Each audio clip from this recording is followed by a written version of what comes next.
Hey guys, so just got back from seeing Muppets Most Wanted. I'm sorry if I sound a little under the weather. I've been not feeling very good the last couple of days, and I've been working nonstop. And because I haven't been able to see this movie until now, and I'm gonna try to get this review done as quickly as possible because I want to get some rest because I got a long week ahead of me. Um, so let's get right into it. When it comes to the Muppets, I'm a huge fan of the Muppets. I grew up watching the Muppets. I love the Muppets. Who doesn't fucking love the Muppets? I barely know anybody who doesn't. I know there are people out there that don't, but I try not to surround myself with people that don't like the Muppets because I mean it's the fucking Muppets. Who does? Like I said, who doesn't love them? And I'm very biased when it comes towards the Muppets, and I love the 2011 Muppet movie that came out with Jason Segel and Amy Adams, and um, I thought that movie was really funny. It was my favorite film of 2011. It beat out other movies like Hugo and The Girl with the Dragon Tattoo. That should tell you how much I love that fucking movie. Um, and I know a lot of critics would probably disagree with me, but you know what? I fucking love that movie. That movie, when I saw that movie, I left with a huge fucking smile on my face. You could not. I was grinning from ear to ear. I felt like a kid again.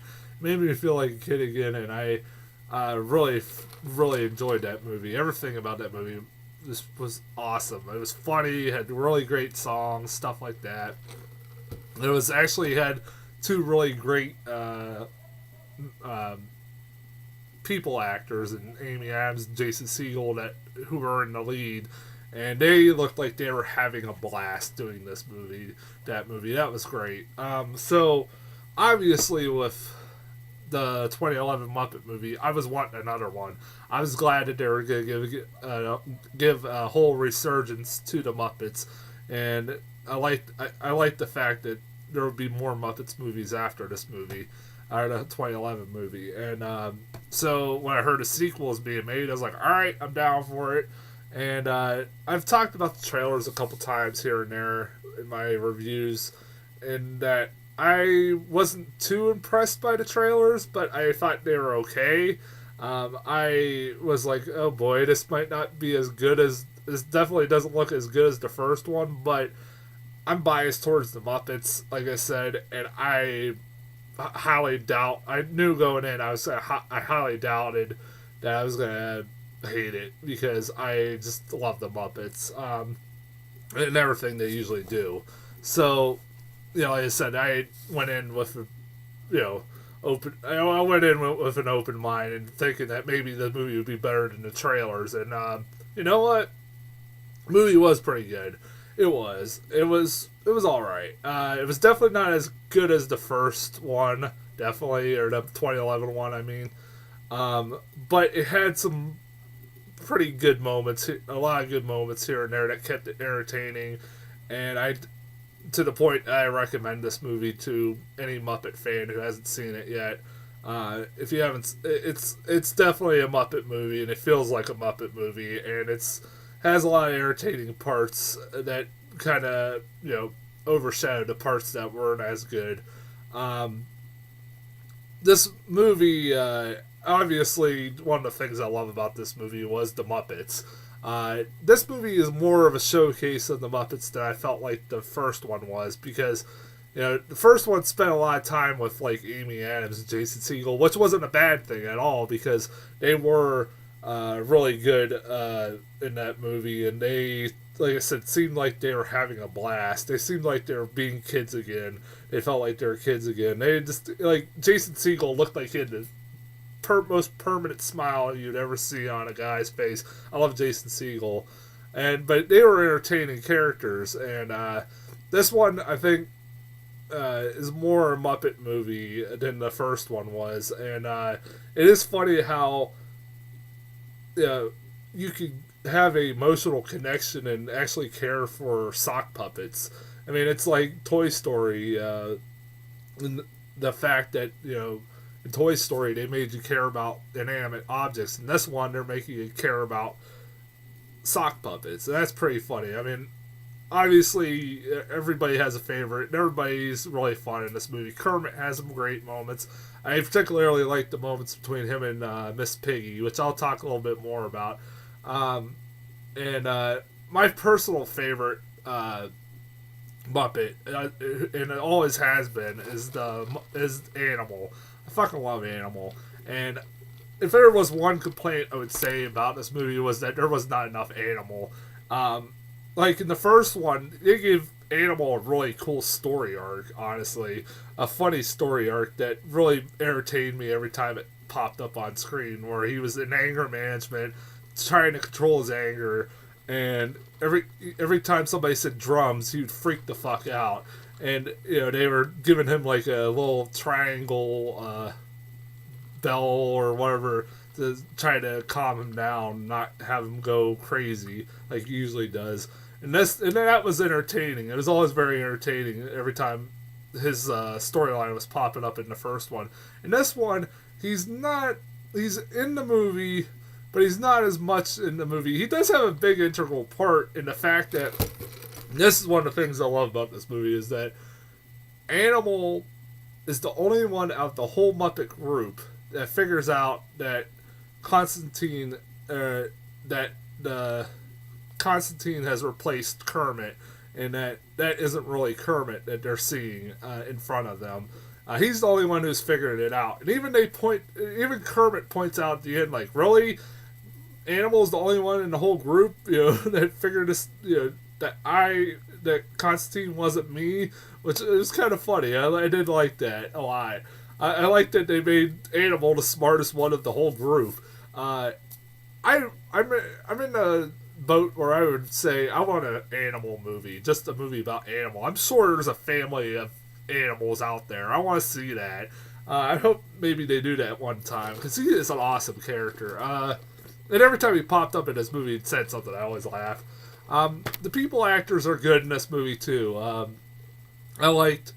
Obviously, it's kind of funny seeing people like Ricky Gervais, a guy who's a really raunchy, risque comedian in a PG Muppet movie, and it's really funny to see. And he's having fun in this movie. He's obviously having fun, and he's good in this one. Tina Fey's awesome as always. I love Tina Fey, anyways. Ty Burrell has some fun moments with him and Sam the Eagle. Ty Burrell's an Interpol agent. Sam the Eagle is a CIA agent, and they work together to try to solve the crime of the missing jewels that are keep popping up. All the heists that keep happening. Sorry, I had to get a drink so I don't lose my voice. But anyways, yeah, all the people actors are really fun in this movie. Even the great cameos. There's a lot of cameos to the point that I almost forgot about half of them. It's just always funny. A lot of the cameos are blink and you'll miss them cameos. I like ones that are prevalent in this movie, like Ray Liotta fucking pops up in the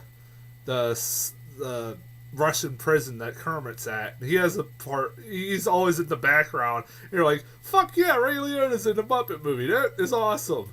And you have Danny Trejo also along with him, who has some lines here and there are funny. He was in the deleted scene in the first Muppets. So was Ricky Gervais.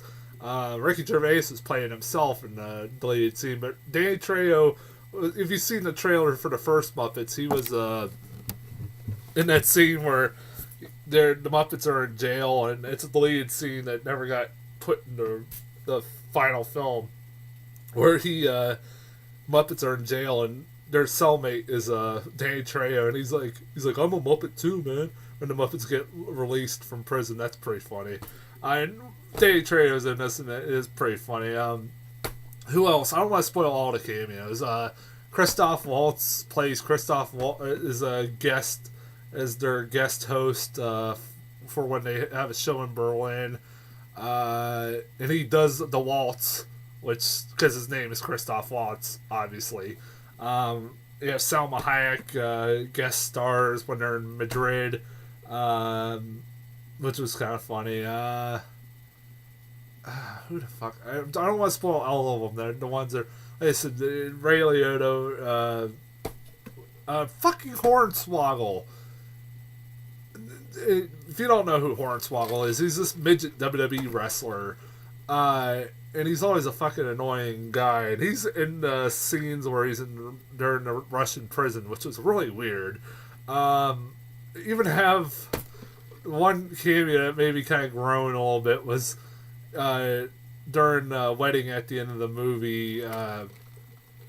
Who was it? I forget what Muppet it was, but one of the Muppets says, "Oh, you must be the usher," and guess who turns around? The singer usher, and you're like, all right, that was a little cheesy, but I kind of chuckled at it. I did chuckle at it a little bit.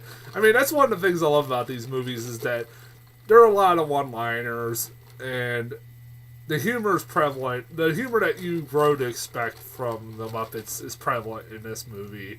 Like the one-liners or the in jokes or them making fun of themselves. I mean, the two old guys always got me laughing. I will always laugh at the two old guys in the balcony. I'm sorry I forget their damn names. I know everybody, I'm probably sure I'll get shit for that, for not remembering the old guys' names in the balcony. But they pop up here and there and pull off one-liners, and they're always funny. What else? Hold on, let me take a drink here. Yeah, like I said, I love the the jokes throughout this movie. I liked at the beginning. The beginning literally is the beginning of this movie is literally the end of the first movie. It happens right after the end of the first one, to the point that the first shot you see is two stand-ins with their backs to the camera that are supposed to be Amy Adams and Jason Segel, but obviously since both of them are not in this movie, which they aren't, which is kind of sad. They're not. They only see their backs, so that was kind of funny. And then like the beginning of this movie talks about what was like. Well, the movie's over. Is they basically the movie begins where they finish up the first movie and they're like, well, what should we do now? And they're like, oh, I know what we should do. Do a sequel. And they start a song about sequels and what they should do for a sequel. And it's kind of it is pretty funny. It was one of the more memorable songs on there. That's one of the problems I had with this movie was the songs. While the first one had some really memorable, really catchy songs like Sing a Happy Song. I mean, I was singing that for months. And Man or a Muppet, which won the Oscar for Best Song, which was fucking funny. That song was funny as hell. Which I always thought that Sing a Happy Song should have won that, because that was more memorable. But that was... This one, that's one of my problems with this one, was that the songs weren't as memorable. I can't really remember, other than the sequel song and one song that Miss Piggy sang about, or sang towards the end about marrying Kermit, which was pretty fucking funny. I'll get to that in a minute, but yeah, that was the problem. One of the problems I have with the song, other than the sequel song and like I said, the marriage song, I didn't really. There wasn't really a memorable song that I was singing by the end of this movie. Like the last one, I was sitting there. I remembered pretty much all of them by the end of it. But yeah, like I said, the jokes in this movie are pretty funny here, and they definitely carry this movie like this. I like the jokes there where the Muppets are making fun of themselves or stuff like that. One of my favorite fucking jokes in this whole movie, and I'm sorry, if you don't want to know this joke, this is really fucking funny. You can stop now and watch the movie, but go see the movie, but if you haven't, and then watch this review. But towards the end of this movie, Constantine proposes to Miss Piggy, and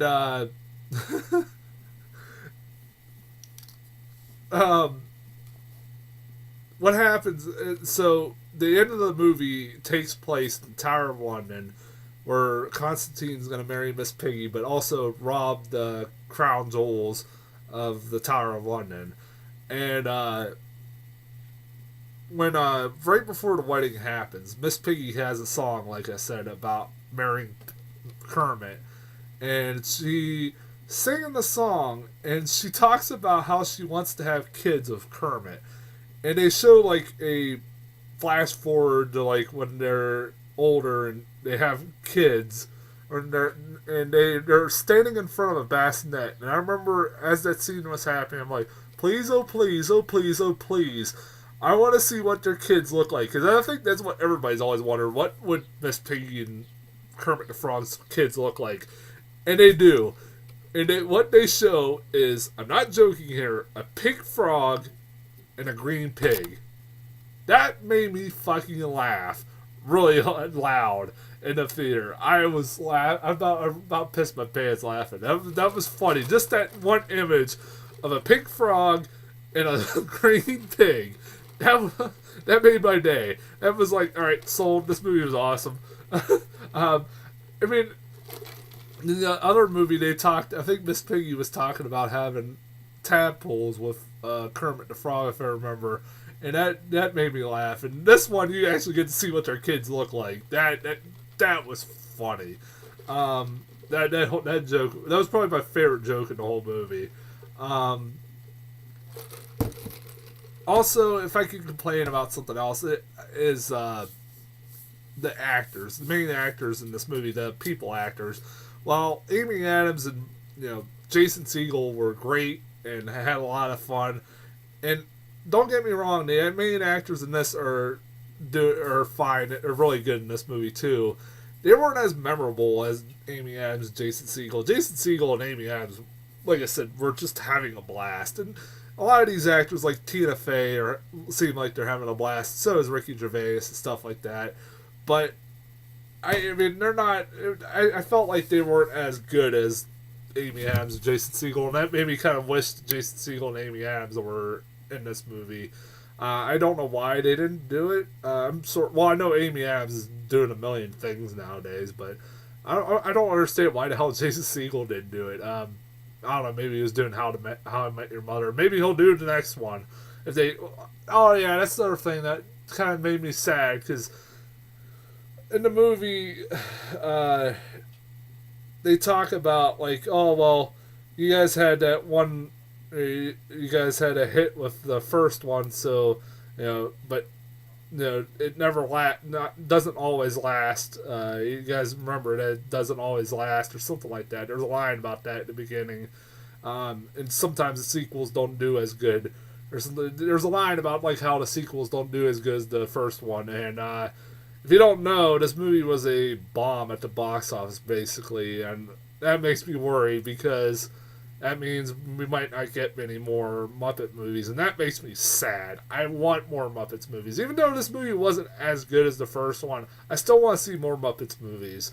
I hope this doesn't kill the momentum of like doing a resurgence of the Muppets, because I love the Muppets a lot. I'm not the only one who does.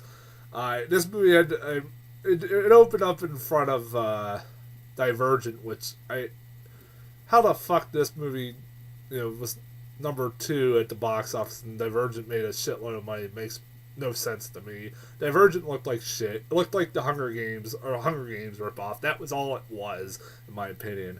I haven't seen the movie and I don't want to see it. I've heard not very good things about it anyways.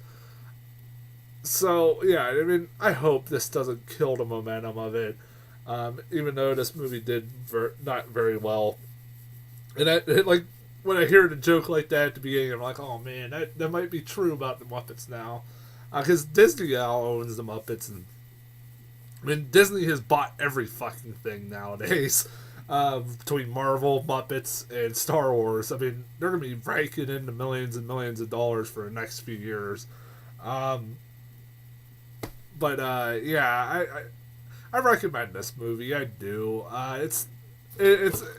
It's not as good as the first one. It has Not as memorable as the first one or the 2011 one. I did like. Oh yeah, I did like that joke. Speaking of, I keep saying the first one. I like that joke when they're talking about the sequel of this movie. This how this movie is a sequel. They're like, technically, this is one. They do make a reference like, technically, this is the seventh movie of our film series. Like I like that reference. Like they're not just trying to ignore the other ones. Were about ignore the other ones. Um, yeah, that was pretty funny. But yeah, like I said, this movie wasn't as memorable as the 2011 one, but I still recommend it. Trailers, I didn't really get.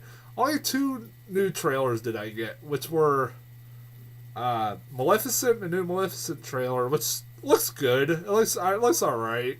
I'm interested in how that will be. Angelina Jolie looks awesome in that movie. I'll tell you that right now. She looks awesome in that role. Like she was born to play that role. And that weird fucking trailer called Earth Echo. It's basically E.T. and Super 8 with, but it's found footage. It's a bunch of kids with cameras that go to a desert and find an alien in the desert. So it's basically fucking E.T. but with found footage. Or it could also be, in a lot of ways, it's also Super 8. And guess what? Once they find the alien, the government's trying to capture the alien. So, yeah. It's like, well, this came out a few years late. I mean, Super 8 was already made, is already out. So, you know, this movie's a few years a little late, but oh well. I don't know. Maybe it'll be good, but I didn't really. The kid actors in the trailer looked really annoying. I'll say that. That was a weird trailer. I don't know. Yeah, I don't know. Other than that, I really didn't get nothing new. But anyways, I'm gonna get off here. Maybe get some rest. But I'll be back sometime. I don't know when, because I'm working all next week with Sabotage, Noah, and the Raid 2 Bernadel. All three movies I am looking forward to a lot, and I don't know. I probably have to split them up in days to see them. So I'll be getting those. You'll be seeing 3 reviews for those movies sometime in the near future. I promise, sometime like either this week or next week. Until then, I'll talk to you guys later.